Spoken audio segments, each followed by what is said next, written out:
The fog comes down like a decision.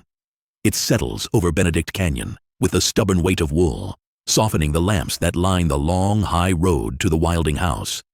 In the courtyard, a gardener's hose lies in coils like sleeping snakes. On the terrace, a ring of glasses sweats under the low hum of conversation. Inside, the party is small by Hollywood standards, friends rather than a crowd, yet it carries the charged stillness of a backstage where everyone knows a scene is about to play, but no one knows their line. Elizabeth Taylor moves through her rooms as if she were adjusting the dimmer on the evening.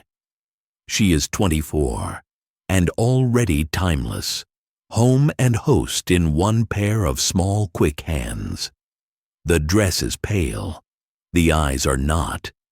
They are the amethyst color that will become a rumor in print, and then an emblem. She laughs low at something Kevin McCarthy says. Somewhere in the house, a clock declares that it's later than it feels. A familiar figure appears in the doorway, angular and alive even at ease. Montgomery Clift. Monty when the world is kind. Clift when directors are calling him to set. He steps in from the fog as if he has been carved from it. Cheekbones precise, mouth wry, a crease already forming between the brows that say, without effort, that he has read the scene and suspects he is not its hero. He takes Elizabeth's hand. He kisses the air beside her cheek. He seems to relax just a fraction in the warmth of a house that knows him. They have a shorthand built from years of work and refuge, a place in the sun, the movie that bound them, the phone calls that braided their days, and the private pact that friendship can be as fierce as romance. Tonight, they talk about Raintree County, the myth of the South, and the American ache they are midwifing into a picture. They talk about politics and scripts, and the way fog changes the sound of an engine under the hood. They are gentle with each other in the way people are when they know they are the other's harbor. The enduring friendship and their work together are well documented. The crash occurred during Raintree County production. By 10, the fog has thickened. A guest at the piano picks out a song that remembers being sad. Monty has been nursing ginger ale, then coffee. He is restless, a man whose bones lean forward even when he sits. He rises, apologizes with his smile, says he has miles of lines to run tomorrow, and reaches for his jacket. Kevin McCarthy stands to leave with him. Two men descending a canyon together, then peeling off in their separate directions. Elizabeth follows them to the door and folds them each into a farewell that is more blessing than good night. Go slow, she tells them, which is the prayer every woman prays over every man who gets behind a wheel. The cars roll into the fog like coins dropping into a fountain. The road down is a ribbon pulled taut over the spine of the hills, hairpins and blind curves, a narrow shoulder, telephone poles standing like unsmiling ushers. Monty's Buick traces the first turn with the ease of habit. On the second, the fog moves, no longer a curtain, but a body, leans forward, reflex of 1,000 drivers in bad weather, as if proximity could coax more light from the headlights. Somewhere behind him, Kevin's taillights pulse and dim. On the third bend, everything becomes a sound. Metal screams, wood answers, the rear view trembles, then surrenders. The hood concertinas. The steering column leaps forward like a striking arm. Glass sprays outward and then inward again, the brief glitter of a broken thought. The telephone pole does not move. The car has no choice but to admit it. When everything stops moving, the only thing left is the fog, mercilessly gentle again, as if it hadn't just delivered a verdict. Kevin sees it at the last possible second.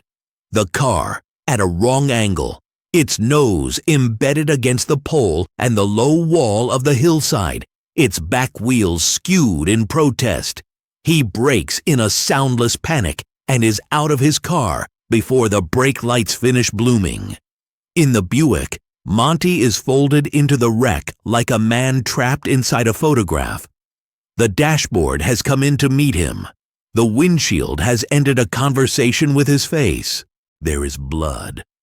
The broken air smells of hot oil, ozone, sweetness, antifreeze, and then the animal salt of fear.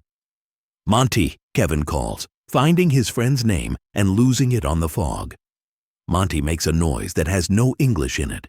His face is a study in ruin, skin split, nose wrong, an angle where there should be curve, and yet his eyes still know a friend. Kevin reaches for the door handle. It opens. The door groans. The dash presses against Monty's legs with the quiet insistence of a vise. Kevin leans in as far as the car will let him. There is blood, but that is not the thing that freezes him. It is the rasp, the terrible trying to breathe sound that splinters his name into syllables. He cannot get to Monty's mouth. The steering wheel and the shredded frame make a cage of the front seat. Kevin's hands hover and then harden. He does the most useful thing panic ever invented. He runs back up the hill to fetch help from the one person he is certain will not waste the next minute. Elizabeth. Inside the house, the room still glows with party light. Elizabeth is halfway to the kitchen with a plate when the door bangs open and Kevin fills the threshold with urgency.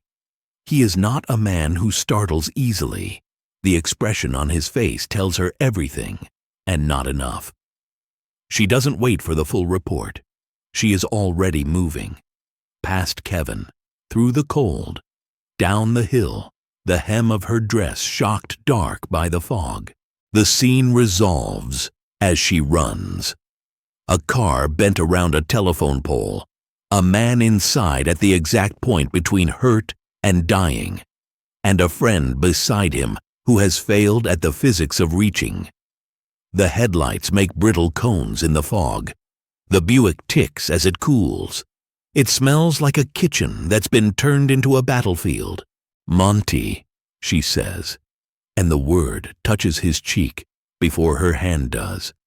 She sees what Kevin couldn't, the way the jaw moves wrong, the swelling starting like a rumor, and the mouth where the breath gets thinner and thinner. She has held prop swords and real babies. She has gentled horses and shut the mouths of reporters with a look. She has not done this, and yet the body has a memory older than training. She kneels in the glass, tears her skirt up the side with a sound that will later surprise her, and slides into the wreck, past the steering wheel, under the tilt of the collapsing dash. Paint flecks bite her palms. Her knees find the grit of the footwell. She gathers Monty's face between the cup of her two hands. "He's choking," she says, but it isn't a question. The mouth is blood and broken things. A tooth has gone inward, backward. Pieces have broken into smaller pieces. The tongue sits strange in a space that has lost its architecture. She looks for a way. There is only the way. "Hold him," she tells Kevin, and then she puts her fingers where breath is supposed to come from. Later, people will use the word fearless because it fits the size of the act, but that isn't the right word for the sensation that moves through her now. It isn't the absence of fear. It is the choice to do something larger than fear, while the fear is still in the room. She can feel the cut edges of enamel and the syrup of blood. She can feel the tongue's desperate attempt to rise and the throat's refusal to open. She is inside his breath. She is telling it what to do. Her fingers close on the smooth, obscene slick of a broken tooth. She pulls. It comes free like a bad word. Another, Kevin says, a broken prayer. She goes back in. She finds a second, then a third, fragments that have turned Monty's airway into a sieve. Each piece is a decision. Each decision is a life. When she thinks she has them all, she sets her ear at his mouth. There is still the terrible rasp, but under it a thread of breath that could become a rope if tended. "Monty, stay with me," she says, and her voice is a metronome he can breathe to. Sirens come from the far side of the canyon, turning the fog into a dome that flashes red and then white and then red again. The sound builds over the silence they have been trying to keep as small as possible. Kevin's hand on Monty's shoulder is heavy enough to be called a vow. Elizabeth keeps talking. To Monty. To the breath. To the minute. She holds his face like a confession and won't let it fall away from her. The ambulance door slams into the night like a gavel. Medics move in, all steel box and clean hands, and the wreck becomes a room with rules again. They cut metal. They speak numbers. They place a collar against a neck that is tired of holding up a head. They slide the long board in and then out, and Monty leaves the car like a man pulled from under a river, alive, shocked, and beginning to tally what has been taken. His face is swollen in flowers of purple and black, blood spiders across his shirt. He looks odd without his angles. "Whose family?" a medic asks, and Kevin breathes out a helpless laugh. "Her," he says, meaning the most honest thing that can be said about two people who are not married and never will be. That they belong to each other in a way that erases the need for the word. Elizabeth goes with them. She is inside the ambulance with her hand on Monty's wrist, counting his pulse by feel, because numbers on a needle are too clinical for the blunt fact of a friend who was dying and now isn't. The medic lifts her hand away to set a line. He looks at her fingers, at the blood clotted at the knuckles, and does not remark on it. He has seen plenty of bad nights. He has seen very few hands that have been inside someone else's breath. At the hospital, light becomes an instrument. It interrogates and reassures. Nurses are everywhere and calm.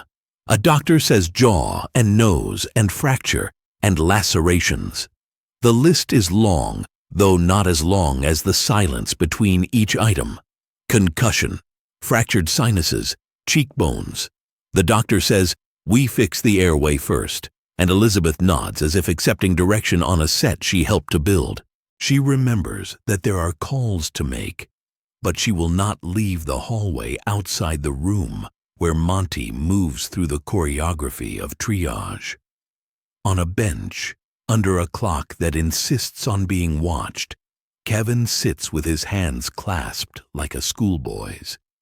He keeps seeing the fog move across the hood just before the impact, like a curtain that chose an unkind time to drop. He keeps seeing Elizabeth's small hands inside a man's mouth, a sight so intimate and unglamorous that the word starlet ought to file for its own divorce. He keeps seeing the moment after, when Monty's breath, reluctant and jagged, agreed to continue. The surgeon comes out with the look of a man who has taken a house down and begun to rebuild it. "He's stable," he says first, "because he is a human being before he is any other thing. He'll need reconstruction. He'll need time. But he is here." Elizabeth stands in the kind of relief that makes the knees foolish. She closes her eyes. In her mind, She sets the broken teeth on a tray that doesn't exist and writes a label in small, careful letters, "Reasons." When she opens her eyes, the surgeon is still speaking, and she gathers the words like beads. She nods. She asks a question that sounds like a statement. He will work again. The doctor does not know about work. He knows about bones. But he sees the way she holds the future in her palm and refuses to set it down. "We will give him back as much of himself as we can," he says, which is the precise truth surgeons are allowed to speak at midnight. Hours later, when the world is all corridors and machines, a nurse, soft-voiced, careful, leads Elizabeth to Monty's room. He is asleep, made smaller by the architecture of gauze and tape, the visible geometry of what was broken and what is holding. She sits. She takes the chair as if she has paid for it. Through the window, the fog has lifted, and the city's lights organize themselves into constellations no astrologer would recognize. She takes his hand and sets it between both of hers, the way she held his face at the road. "Monty," she whispers, because the body is always listening, even in sleep.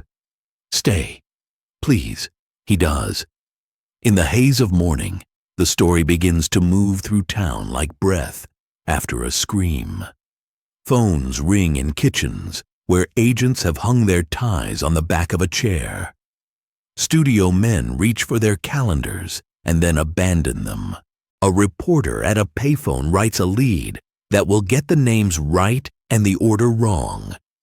People say, Elizabeth Taylor saved his life, and for once the sentence is not an exaggeration. Contemporary and retrospective accounts credit Taylor with clearing his airway. Biographer Charles Casillo and others emphasize that he would have likely choked to death otherwise. The work of repair begins. Surgeons coax a nose back into the profession of being a nose. They stitch lacerations with small, exquisite patience. They set a jaw that has opinions. There is a swelling that makes a mask of a face that used to be a map. He wakes and sleeps, wakes and sleeps, the intervals filled with pain that would like to be the only story and friends who refuse to let it. Sometimes, in those first days, Elizabeth slips into the room and tells him the plot of a day he slept through, what the newspapers got wrong, who sent flowers, which joke Kevin told that made a nurse laugh so loud she apologized to the hall. When the pain is less greedy, Monty wants a mirror and then does not. He is a man whose instrument is his face, and someone has placed a dent in the saxophone. Elizabeth sits on the radiator under the window and watches him draw his fingers, carefully, wincing over the new terrain. She does not offer the lie people think is kindness. She offers what he recognizes as better. What is true, said softly enough that it can be picked up without breaking. "They fixed what mattered," she says. "I was not aware my vanity was elective surgery," he tries, because humor is a way to test if your mouth still works. "Your vanity survived the crash," she says. "It's been at the nurse's station, flirting." He laughs, then regrets it, then laughs again because regret hurts anyway. After a moment he says, "Was I dying?" There is no self-pity in the question, just an actor's requirement to understand the scene he almost left. "You were leaving," she says. "I asked you to stay." He closes his eyes. "You always did have a persuasive way with notes." In the weeks that follow, there is the quiet heroism of repetition. Ice in cloth. Small victories arranged like a child's toys on a shelf. Scripts at the bedside, pages of Raintree County that the studio would like him to put his mouth around again. Elizabeth brings the work into the room the way someone might carry a tray of tea. Gently, but with the expectation that it will be consumed. He reads. He tires. He reads.